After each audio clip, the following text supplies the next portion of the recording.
காவேரி வந்து நிவின் கிட்ட மன்னிப்பு கேட்குறாங்க. ஆனால் காவேரி பார்த்து மனசு கஷ்டப்படுறாரு. நிவின் என்னை மாட்டி விட்டுட்டல, இந்த மாதிரி என் வாழ்க்கையை வந்து இந்த மாதிரி பண்ணிட்டீங்கல்ல அப்படின்னு சொல்லிட்டு வருத்தப்படுறாரு. இதனால் காவேரி என்ன பண்ணுறதுன்னு தெரியாமல் தவிக்கிறாங்க. இந்த சூழ்நிலை எல்லாருமே வந்து என்ன பண்ணுறாங்க, காவேரியோட அம்மா வீட்டில் வந்து இறங்குறாங்க வண்டியிலேருந்து. அதெல்லாம் பார்க்கும்போது அதிர்ச்சியாக இருக்குது. காவேரியோட குடும்பம் எல்லாருமே ரொம்ப டென்ஷன் ஆகிடுறாங்க. உடனே அவங்க அம்மா சாரதா அவனு வந்து என்னடி கோலம் இது அப்படின்னு சொல்லிட்டு கேட்குறாங்க. இந்த மாதிரி என்ன பண்ணுறதுன்னு தெரியலம்மா, திடீர்னு கல்யாணம் நடந்துச்சு அப்படின்னு சொல்லிட்டு யமுனா சொல்கிறாங்க. யமுனாவை பார்த்து அப்படியே டென்ஷன் ஆகிறாங்க. என்னடி இது கல்யாணம் பண்ணி நிற்கிறேன் அப்படின்னு விஜய் வந்து நடந்த விஷயத்தை எல்லாத்தையுமே வந்து சொல்கிறாரு. இந்த மாதிரி யமுனா தவறான முடிவுக்கு போயிட்டா, அதனால தான் கல்யாணம் பண்ண வேண்டிய போயிடுச்சு, தயவு செய்து மன்னிச்சிடுங்க அப்படின்னு சொல்லிட்டு சொல்கிறாரு. அதெல்லாம் கேட்டு செம்மையாக டென்ஷன் ஆகிறாங்க சாரதா. எவ்வளோ தைரியமாக இருந்தால் அந்த வேலையை நீ பண்ணியிருப்ப, உனக்குன்னா இவ்வளோ வந்து தைரியமா, அக்கா தங்கச்சிக்கெல்லாம் யாருமே வேணாம், குடும்பமே வேணாம்னு சொல்லிட்டு இவன் தான் வேணும்னு சொல்லிட்டு எப்படி உன்னால் முடிவெடுக்க முடிஞ்சுது, அப்படி முடிவெடுக்கிறேன் இங்கே ஏண்டி வந்த அப்படி சொல்லிட்டு அழறாங்க. உன்னை போய் நான் வந்து பெத்தம் பாரு என்ன சொல்லணும் அப்படின்னு சொல்லிட்டு தலையில் அடிச்சுட்டு அழறாங்க. உடனே வந்து கங்கா வந்து எப்படி இந்த கல்யாணம் நீ பண்ணுவ, உனக்குலாம் அவ்வளோ திமுரு அப்படின்னு சொல்லிட்டு அடிக்க ஓடி வராங்க. உடனே காவேரி வந்து எடுக்கிறாங்க. நீ கம்முன்னு இருடி, நீயும் வந்து உன் வீட்டுக்காரரும் சேர்ந்து தானே இந்த மாதிரி பண்ணி வச்சிருக்கீங்க, இவருக்கு யார் இந்த அதிகாரத்தை கொடுத்தது கல்யாணம் பண்ணுறதுக்கு அப்படி சொல்லி சொன்னோன்னே சாரிங்க மன்னிச்சிடுங்க, வேறு வழி இல்லாமல் தான் நாங்கள் இதை பண்ண வேண்டியதாக போச்சு அப்படி சொல்லிட்டு தவிக்கிறாங்க. உடனே வந்து நிவினை பார்த்து செமையாக டென்ஷன் ஆகிறாங்க.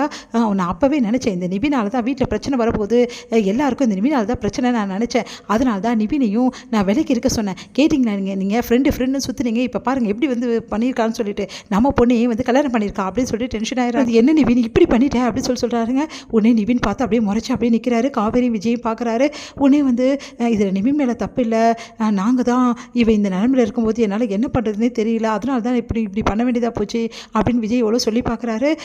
அதை கேட்டு அது எப்படி வந்து தப்பு இல்லைன்னு சொல்லுவீங்க, இவனை பற்றி எனக்கு நல்லாவே தெரியும், ஏற்கனவே காவேரி வாழ்க்கையில் பிரச்சனை பண்ணால் இப்போ வந்து யமுனா வாழ்க்கையில் பிரச்சனை பண்ணியிருக்கான், இதே தான் உனக்கு வேலையா, நாங்கள் தான் ஒதுங்கி அந்த ஊரை விட்டு வந்துட்டோம்ல, அப்புறம் பின்னாடியே வந்து எதுக்காக இப்படிலாம் தொல்லை கொடுக்குறீங்க அப்படின்னு சொல்லிட்டு கங்கா கேட்குறாங்க. அதை கேட்டு வந்து செம்மையாக டென்ஷன் ஆகிற நிவின் ஒரு பக்கம் வந்து சாரதா அழுதுட்டுருக்காங்க. அவங்கள சமாதானப்படுத்திட்டு இருக்காங்க அவங்க மாமியார். அடுத்து எல்லாருமே வந்து அதிர்ச்சியாக பார்த்துட்ருக்காங்க. அப்போ நிவின் சொல்கிறார் நிறுத்துறீங்களா எல்லாரும் அப்படின்றாங்க. அதை கேட்டு எல்லா அதிர்ச்சியாக நிவினே பார்க்குறாங்க. என்ன நினச்சிட்டு இருக்கீங்க நீங்களா, உங்களை பார்த்தா எனக்கும் இந்த கல்யாணம் அதிர்ச்சியானது, நான் அவனை விருப்பப்படியாக வந்து யமுனா கழுத்தை தாலி கட்ட நினச்சிட்டு இருக்கீங்களா, இப்போ வரைக்கும் எனக்கு அவன் மேலே எந்த விருப்பமும் கிடையாது, ஆனால் என்னை கட்டாயப்படுத்தி தாலி கட்ட வச்சாங்க, எல்லாத்துக்கும் காரணம் இந்த விஜயும் காவேரியும் தான், அதே மாதிரி இந்த யமுனா தான் வேணும்னு நான் தான் வேணும்னு அடம் பிடிச்சி இந்த மாதிரி வேலை பண்ணியிருக்கா, இதுக்கெல்லாம் காரணம் இவங்க தான், நான் கிடையாது, என்னை கட்டாயப்படுத்தி ரொம்ப பலவந்தமாக கல்யாணம் பண்ண வச்சுருக்காங்க, புரியுதா அப்படி சொன்னோன்னா அப்படியே அதிர்ச்சியாக பார்க்குறாங்க.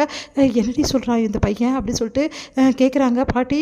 உடனே வந்து இதெல்லாம் உண்மையா அப்படி சொல்லிட்டு சாரதா கேட்குறாங்க. ஆமாம்மா உண்மைதாம்மா அப்படின்னு சொல்லிட்டு காவேரி அழறாங்க.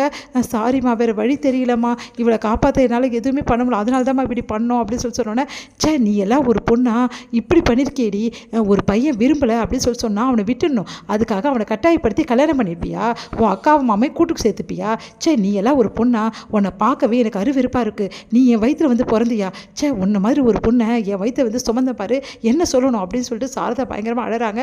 என் மூஞ்சிலே முடிக்காத, ஒரு பையனை கட்டாயப்படுத்தி கல்யாணம் பண்ணிட்டு வந்து நிற்கிறியே, உன்னெல்லாம் என்ன சொல்கிறது அப்படின்னு சொல்லிட்டு சாரதா சமையட்டுச்சு. அம்மா ப்ளீஸ்மா சொன்னால் கேளுமா அப்படின்னு சொல்லிட்டு என்ன பண்ணுறாங்க, யமுனா வந்து கெஞ்சி பார்க்குறாங்க.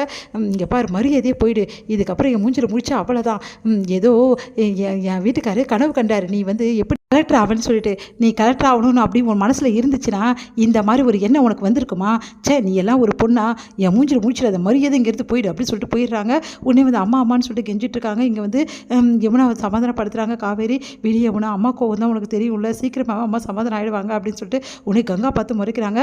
ஆமாடி அம்மா கோவம் சமாதானம் ஆகிடுவாங்க, ஏன்னா ஒன்றை சேர்த்துக்கினாங்களே, அதனால தான் இவளுக்கு இந்த தைரியத்தை நீ கொடுத்துருக்க, ஏன்னா ஒன்றாலாவது வர்றது தான், உன் வீட்டுக்காரன் கூட சேர்ந்துட்டாரா உன் கூட, எல்லாம் உருப்பிட மாதா அப்படின்னு சொல்லிட்டு அங்கேருந்து கங்கா போகிறாங்க. ப்ளீஸ்க்கா புரிஞ்சுக்கோக்கா அப்படின்னு சொல்லிட்டு யமுனா போகிறாங்க.